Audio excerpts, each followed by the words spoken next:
Subscribe کیجیے اور ہاں ساتھ میں بیل آئیکن پر ضرور کلک کیجیے تاکہ آنے والی کوئی بھی ویڈیو آپ سے مس نہ ہو جائے۔ اللہ کرم ایسا کرے تجھ پہ جہاں میں، اللہ کرم ایسا کرے تجھ پہ جہاں میں، اے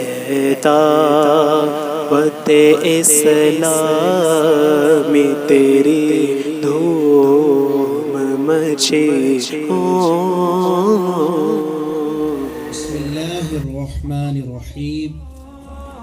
الصلاة والسلام علیک یا رسول اللہ وعلی آلک واصحابک یا حبیب اللہ،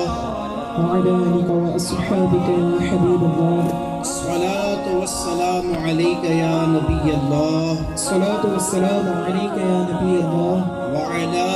آلک واصحابک یا نور اللہ۔ وعلى آلك وأصحابك يا نور الله۔ پیارے اور مسلم بن ماشاء کمیٹی میں اسلامی کا سنت برا اجتماع جاری ہے، علماء کرام بھی موجود ہیں، ماشاء اللہ آپ سب کی جان فرما ہے۔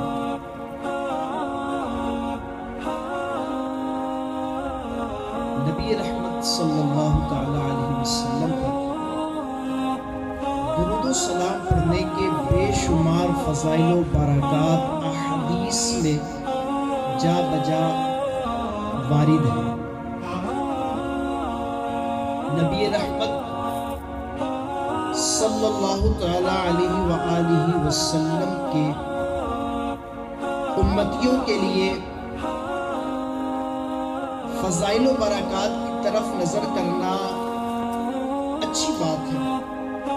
مگر اگر کوئی فضیلت بندہ اس کی طرف نظر نہ بھی کرے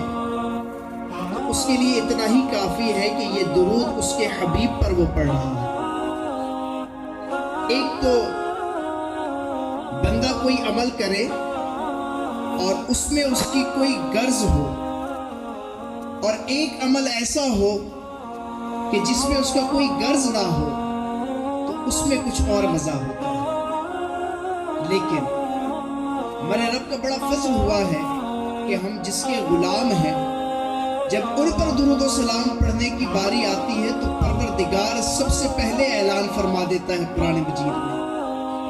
قرآن مجید فرقان حمید میں رب کائنات عز و جل نے 500 کے قریب احکامات مومنین کے لیے وارد فرمائے کہ جس کے ذریعے فقہا اسلام پر عمل کرنے کے لیے فقہی مسائل بیان فرماتے ہیں۔ کہیں فرمایا نماز قائم کرو، کہیں فرمایا روزے رکھو، کہیں حج کی تلقین فرمائی، تو کہیں نیکی کے دعوت دینے اور برائی سے منع کرنے کا بھی حکم ارشاد فرمایا۔ مگر جھوٹ جا کہ کہیں ہمارے رب نے یہ نہیں فرمایا کہ میں بھی کرتا ہوں، فرشتے بھی کرتے ہیں،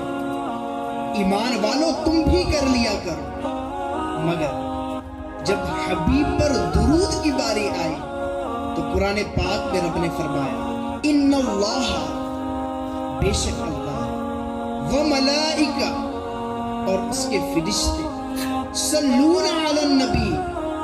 درود بھیجتے ہیں غیب بتانے والے نبی پر۔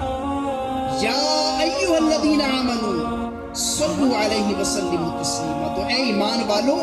تم بھی درود و سلام بھیجا کرو غیب بتانے والے نبی پر۔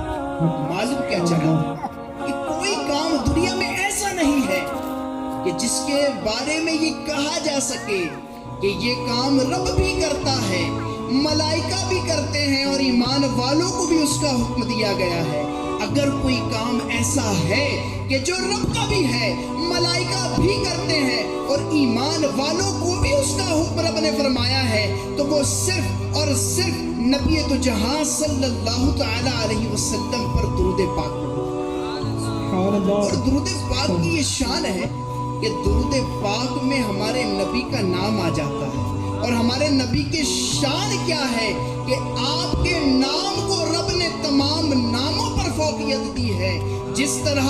دیگر انبیاء کے نام آئے، تمام انبیاء کے ناموں پر بھی پروردگار نے اپنے حبیب کے نام کو فوقیت عطا فرمائی۔ ایک واقعہ آپ کے گوشے گزار کرتا ہوں، بنی اسرائیل کا واقعہ۔ توجہ کے ساتھ سنیں گے تو لطف زیادہ آئے گا اور عمل میں مزید اللہ نے چاہا تو رغبت بڑھے گی۔ بنی اسرائیل کا واقعہ ہے کہ ایک شخص جو کہ بڑا ہی نافرمان اور گناہوں میں ملوث رہنے والا تھا، اس کی نزع کا وقت قریب آیا، موت کا وقت قریب آیا، تو لوگوں نے اسے کچرے کے ڈھیر میں ڈال دیا۔ کچھ دیر بعد اس کا انتقال ہو گیا۔ لوگ اس کچرے کے ڈھیر کے قریب سے جاتے مگر کوئی بھی اس کی طرف ہمدردی والا نگاہ نہیں ڈالتا۔ پروردگار عالم عز و جل نے حضرت موسیٰ علیہ نبینا علیہ السلام کو حکم ارشاد فرمایا، اے موسیٰ، فلاں بستی میں میرا ایک بندہ ہے جو کچھ دیر پہلے فوت ہو گیا ہے، تم جاؤ اور اس کی تجہیز و تکفین کا اہتمام کرو اور اس کو دفن کر دو۔ جب حضرت موسیٰ علیہ نبینا علیہ السلام کو رب کائنات عز و جل کی طرف سے حکم ہوا، چونکہ نبی ہے رب کا حکم نہیں ٹالتے، حضرت موسیٰ علیہ نبینا علیہ السلام اس شخص کی تلاش میں جس بستی کو بیان رب نے فرمایا تھا اس کی طرف چل پڑے۔ جب اس بستی میں پہنچے تو پہنچنے کے بعد حضرت موسیٰ علیہ نبینا علیہ السلام نے لوگوں سے یہ اعلان فرمایا، اے لوگوں، اس طرح کا شخص اس بستی میں فوت ہوا ہے، اگر تم جانتے ہو تو مجھے اس تک لے چلو۔ لوگوں نے کہا کہ ایسا نیک کہ جس کے تجہیز و تکفین کے لیے رب نے موسیٰ کو بھیجا ہے، اپنے نبی کو بھیجا ہے، ہماری نظر سے تو ایسا کوئی مردار نہیں گزرا ہے، ہماری نظر سے تو ایسا نیکوکار آج کوئی فوت ہی نہیں ہوا ہے۔ ہر طرف سے نفی پہ جواب آنے لگی۔ حضرت موسیٰ علیہ نبینا علیہ السلام نے جب بہت زیادہ تفتیش فرمائی، بہت زیادہ آپ نے کوشش فرمائی کہ کسی طرح اس گناہگار کو، اس شخص کو تلاش کر لیا جائے، تو بہرحال آپ کو اس کی شناخت مل ہی گئی کہ فلاں کچرے کے ڈھیر کے قریب ایک نہایت ہی برے کاموں میں ملوث رہنے والا شخص پڑا ہوا ہے کہ جس کے طرف لوگ دیکھتے نہیں، اس نے اتنی برائیاں کی ہے کہ لوگوں کے اس پر ہمدردیوں کا کوئی بھی معاملہ نہیں۔ حضرت موسیٰ علیہ السلام اس کے قریب گئے، جب اس کو دیکھا تو آپ نے یہ اندازہ لگا لیا کہ یہ وہی شخص ہے جس کے تجہیز و تکفین کے لیے رب نے آپ کو بھیجا۔ چنانچہ حضرت موسیٰ علیہ السلام نے اس کے تجہیز و تکفین کا اہتمام فرمایا اور اس کے کفن دفن کے معاملے کو مکمل فرمایا۔ اس کے بعد رب کے حضور عرض لگا کہ مولا کیا بات ہے، نہ تو یہ تیرا نیک بندہ تھا اور نہ ہی اس نے لوگوں کے ساتھ بھلائی کی تھی، پھر بھی تو نے اس کی تجہیز و تکفین کے لیے مجھے منتخب فرمایا اور میرے ذریعے اس کا یہ معاملہ مکمل فرمایا۔ ندائے موسیٰ، یقیناً یہ گناہوں میں ملوث رہنے والا، میری نافرمانیاں کرنے والا، گناہوں کو کر کر کے میرے غضب کو ابھارنے والا تھا، مگر ایک مرتبہ اس نے توریت کھولی اور توریت کھولنے کے بعد یہ اسے پڑھنے لگا۔ اے موسیٰ، ایک مقام پر میرے محبوب کا نام آ گیا، جب اس نے میرے محبوب کے نام کو دیکھا تو اسے چوم لیا۔ میرے محبوب کے نام کو چومنے کو جو اس نے اختیار کیا وہ میری بارگاہ میں اتنا مقبول ہوا کہ کہ میں نے اسی وقت اسے اپنا محبوب بنا لیا اور اس کی بخشش کو طے فرما لیا، اور میرے محبوب کے نام کو چومنے کی برکت سے میں نے اس کی بخشش فرما لی۔ سبحان اللہ، سبحان اللہ۔ میرے پیارے اور محترم اسلام، جس نبی کا ہم کلمہ پڑھتے ہیں وہ شخص اس نبی کا کلمہ نہیں پڑھتا تھا، وہ حضرت موسیٰ علیہ السلام کی کلمہ پڑھنے والوں میں تھا، گناہگار تھا، نافرمان تھا، مگر ہمارے نبی کے نام کو چوم لیا، ایسی برکت ظاہر ہوئی کہ جسے معاشرہ قبول نہیں کر رہا تھا، کچرے کے ڈھیر میں ڈال دیا تھا، پروردگار نے اس کے تجہیز و تکفین کے لیے اپنے